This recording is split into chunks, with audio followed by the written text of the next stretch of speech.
రాష్ట్రం గురించి రాష్ట్ర భవిష్యత్తు గురించి పవన్ కళ్యాణ్ గారు ఆయన సీఎం అయ్యేటువంటి వాతావరణం ఉన్నప్పటికీ కూడా చంద్రబాబు నాయుడు గారిని సీఎం చేయాలి, రాష్ట్రాన్ని కాపాడాలి అని చెప్పేసి ఆయన ముందుకు వచ్చారు. మరి అదేవిధంగా పవన్ కళ్యాణ్ గారు ఒకటే కాదు, ఆయన మన దేశ ప్రధాని మోడీ గారిని కూడా తెలుగుదేశం పార్టీకి సపోర్ట్ చేయండి, ఈ రాష్ట్రాన్ని కాపాడేటువంటి చెప్పినటువంటి గొప్ప వ్యక్తి పవన్ కళ్యాణ్ గారు. ఎందుకంటే పవన్ కళ్యాణ్ గారు ఎప్పుడు స్వార్థం చూసుకోలే, పవన్ కళ్యాణ్ గారి కోసమో పవన్ కళ్యాణ్ గారి భవిష్యత్తు కోసమో ఆలోచన చేయలే. ఆయన ఆలోచన విధానం అంతా కూడా మన రాష్ట్ర ప్రజల పైన, మనందరి పైన ఆయన త్యాగం చేసుకొని చలనచిత్ర పరిశ్రమలో, తెలుగు చలనచిత్ర పరిశ్రమలో ఏకదాటిగా బ్రహ్మాండంగా ఉన్నటువంటి ఒక హీరో, అగ్ర హీరో ఆయన ప్రజల కోసం బయటకు వచ్చాడు. ఆయన కోసం నిస్వార్థంగా కేవలం ఈ రాష్ట్రంలో ఉన్నటువంటి ఈ రావణ కాండని, ఈ రాక్షస పాలనని నిర్మించాలంటే చంద్రబాబు నాయుడు లాంటి ఒక ఉన్నతమైన వ్యక్తి ఈ రాష్ట్రాన్ని కాపాడగలనని చెప్పనేసి ఒక ఏకైకమైన ఉద్దేశం చేతనే ఆయన అన్ని త్యాగం చేసి మా లాంటి జన సైనికులందరినీ కూడా మీరందరూ తెలుగుదేశం పార్టీకి పనిచేయండి, ఎన్డీఏ కూటమిలో భాగంగా మీరందరూ కూడా కష్టపడి పనిచేసి ఈ రాష్ట్రాన్ని కాపాడండి అని చెప్పని మాకు పిలుపునిచ్చారు. కాబట్టి ఈరోజు మా జన సైనికులందరం కూడా పవన్ కళ్యాణ్ గారి ఆదేశాల మేరకు ఎన్డీఏ కూటమిలో ఉన్నటువంటి ఎంపీలను కానీ ఎమ్మెల్యేలను కానీ విజయవంతంగా దిగ్విజయవంతంగా వాళ్ళందరినీ కూడాను ఒక బ్రహ్మాండమైనటువంటి మెజార్టీతో గెలిపించాలని చెప్పిన ఒక సదుద్దేశం చేతనే ఈరోజు మేము అన్న గుమ్మటూరు శ్రీరామన్ కానీ ఎంపీ గారిని కానీ అందరినీ కూడా ఖచ్చితంగా 100కి 100 వచ్చేది మన ఎన్డీఏ కూటమి, చంద్రబాబు నాయుడు గారు వస్తారు. మనమందరం కూడా భవిష్యత్తులో మంచి రోజులు వస్తాయి, అనుకుంటున్నారు. సిద్ధమా సిద్ధమా సిద్ధమా? ఏంటి సిద్ధము?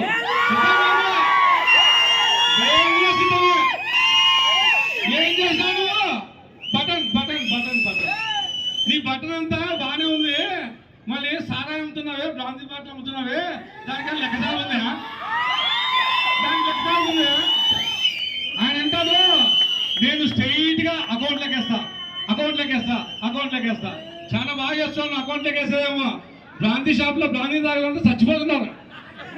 బ్రాంతి షాపుల్లో నీ రాష్ట్రంలో, నీ ఆంధ్ర రాష్ట్రంలో బ్రాంతి షాపుల్లో బ్రాంతి కొనుక్కోవాలంటే భయపడుతున్నారు.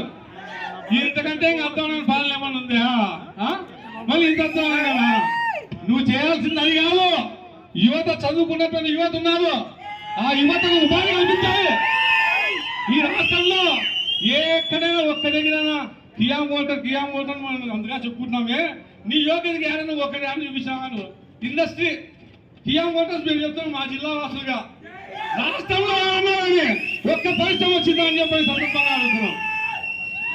ఎందుకంటే జనసేన పార్టీ, మా పవన్ కళ్యాణ్ గారు ఒకటే చెప్తారు, రాష్ట్ర భవిష్యత్తు బాగుండాలి అంటే,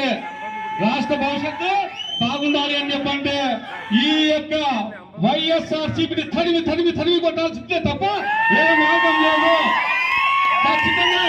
ఖచ్చితంగా వచ్చేది ఎన్డీఏ కూటమి, ఖచ్చితంగా మా ఆశలన్నీ కూడా నెరవేరుస్తారని చెప్పనేసి ఈ సందర్భంగా మిమ్మల్ని అందరినీ కోరుకుంటున్నాను. అలాగే ఈ యొక్క సమావేశానికి రాష్ట్ర నాయకులు, తెలుగుదేశం పార్టీ నాయకులు అయినటువంటి కాపు జేఏసీ నాయకులు కూడా మన మధ్యకి ఈరోజు రావడం చాలా సంతోషంగా ఉంది.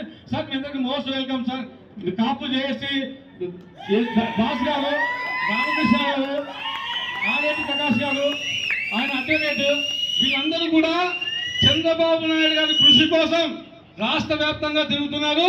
మళ్ళీ వాళ్ళు కూడా ఈ సభలో రావడం చాలా సంతోషము.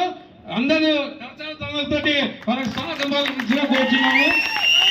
మరి ఈ సందర్భంగా వాళ్ళు విజయవాడకి వెళ్ళాలి కాబట్టి సార్ మీరు చంద్రబాబు నాయుడు గారి విషయం ఆదేశాలు కానీ కాపు జేఏసీ సంబంధించిన ఏమైనా ఉంటే కూడా సభాముఖంగా మీరు తెలియజేయాలని చెప్పని కోరుతున్నాము. అక్కడ రామకృష్ణ గారిని మాట్లాడాలని కోరుతున్నాం.